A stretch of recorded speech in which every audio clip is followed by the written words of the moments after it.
Eh bien, nous allons dans cette petite vidéo corriger l'exercice numéro 2 du TD numéro 2, voilà, portant sur le recrutement et son coût.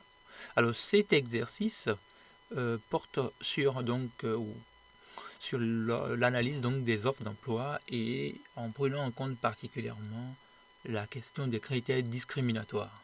Donc il est proposé d'analyser et de relever des critères discriminatoires sur 3 différentes offres.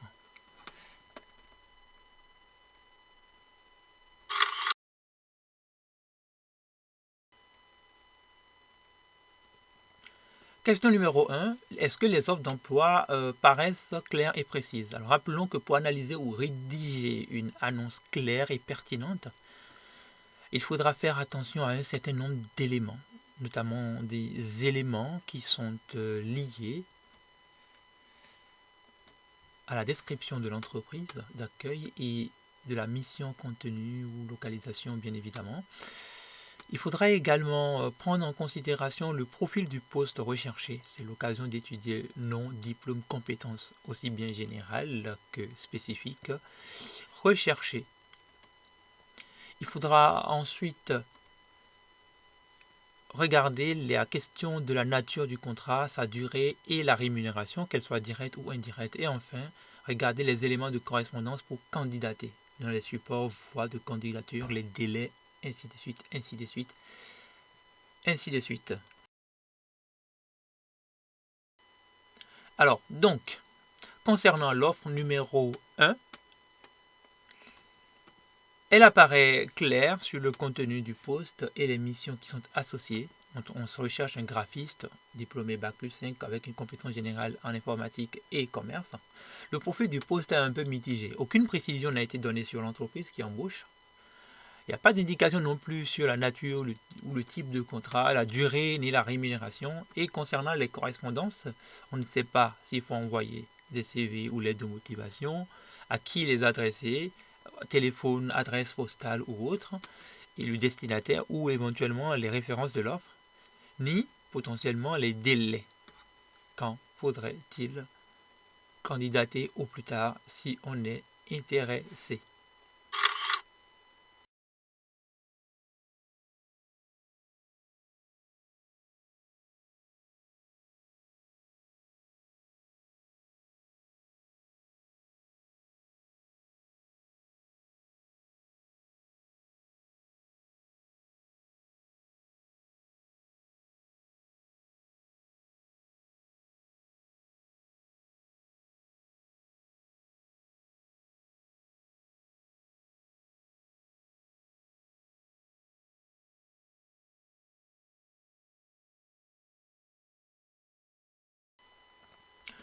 Concernant l'offre numéro 2, elle apparaît claire sur le contenu du poste et les missions qui sont associées. On sait qu'on recherche un responsable marketing, diplômé Bac+5, ayant donc notamment des compétences en marketing aussi bien international que industriel, ou à cheval entre les deux.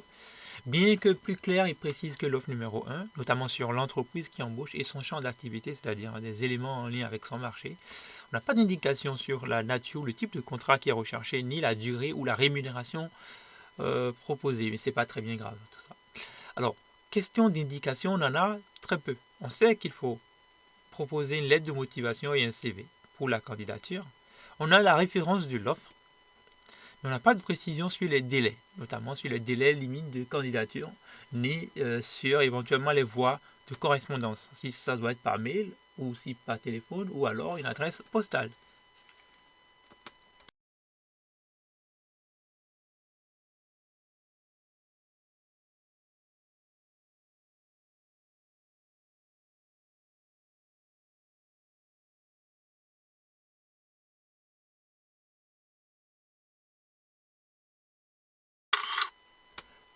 Enfin, concernant l'offre numéro 3, alors ici, elle est claire, presque, on va dire, précise sur le contenu du poste et les missions qui sont associées. On sait qu'on cherche des gardiens d'immeubles. le diplôme est indifférent, les compétences ici ne sont pas précisées, c'est là où il y a un peu de flou. Elle est moins claire, mais plus précise que l'offre numéro 2, notamment sur les compétences et expériences. Un peu plus précise sur la rémunération et le contrat. On peut dire, voilà, c'est intéressant, hein, pour motiver un peu les gens. On ne connaît pas la nature ni le type de contrat. On sait que ce sera un contrat à temps plein. On connaît la rémunération et ses caractéristiques, notamment la rémunération directe, le salaire net, les primes et autres, et les logements qui sont offerts. Maintenant, on a peu d'indications sur les correspondances pour candidater. La référence de l'offre, on l'a. Aucune précision sur les délais. Il n'y a pas de mail, téléphone ou adresse qu'il faudra utiliser pour correspondre avec donc, les recruteurs. Il faudra fournir un CV ou lettre de motivation également. Voilà, c'est des précisions qu'il faudrait avoir. Donc voilà un petit peu ce qu'on peut dire sur l'analyse de ces différentes offres. Nous allons nous intéresser maintenant à la question numéro 2 qui concerne le fait de relever des critères discriminatoires. C'est ça qui nous intéresse aussi beaucoup ici. Donc, est-ce que ces offres comportent des mentions discriminatoires? Et si oui, bien évidemment, il faudrait les mentionner, les préciser. Aussi bien dans leur nature concernant les critères discriminatoires que, bien évidemment, leur situation dans le test. Alors, pour commencer, rappelons qu'au moins 18 critères de discrimination sont prohibés par la loi.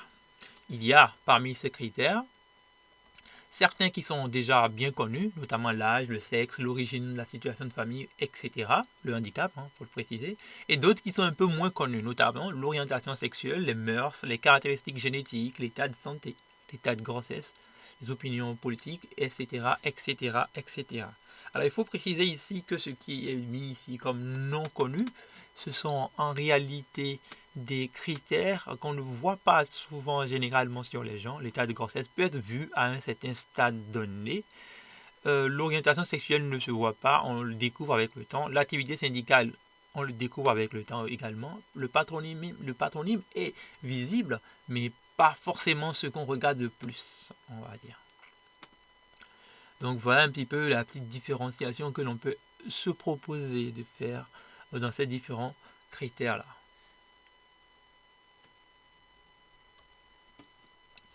Alors, effectivement, toutes les offres que nous avons analysées, les 3, comportent au moins une mention discriminatoire que nous allons présenter.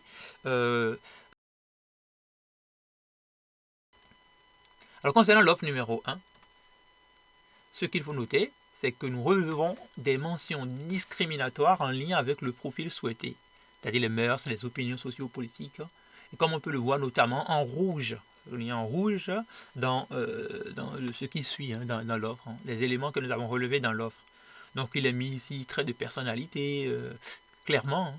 Donc ici, vous êtes pour les caricatures et contre le communautarisme. Donc on sent déjà, ça fait partie d'un ensemble de choses que l'on n'a pas à savoir. Donc ici également, nous avons mis en rouge un certain nombre d'éléments également, comme vous pouvez le voir ici. Dépasse le stade du voyeurisme sur Facebook et Tinder et Grindr. En réalité, voilà, on veut connaître un petit peu la mœurs de la personne, ce qui pose problème. Et vous avez plus de 500 contacts LinkedIn. Bon, c'est bien pour le réseau, mais pour ceux qui est recherché, le graphiste, c'est pas forcément le truc le plus intéressant. Donc voilà. Maintenant, concernant l'offre numéro 2, nous relevons une mention discriminatoire sur l'âge de la recrue, futur recrue, on va dire. Comme on peut le voir dans le test, nous l'avons également mis en rouge. La nouvelle recrue doit être âgée de 30 à 40 ans. Cela exclut vraiment des gens et ça fait partie des critères discriminatoires prohibés par la loi, notamment sur tout ce qui est en lien avec les seniors ou alors les gens qui sont plus jeunes, qui n'ont pas assez d'expérience. Voilà, un ensemble d'éléments qu'on peut déjà évoquer. Alors enfin, donc, concernant numéro 3, nous relevons au moins 2 mentions discriminatoires portant sur le sexe et la situation de famille des recrues futures. Déjà, on voit clairement, comme nous l'avons noté en rouge, comme évoqué dans l'offre, on recherche un couple. Donc en gros, si on n'est pas un couple, eh bien cela peut poser problème. Cela touche bien évidemment la situation de famille. Une discrimination également sur le sexe, notamment dans la question de la rémunération. Alors, bien évidemment, le monsieur gagne plus que la dame.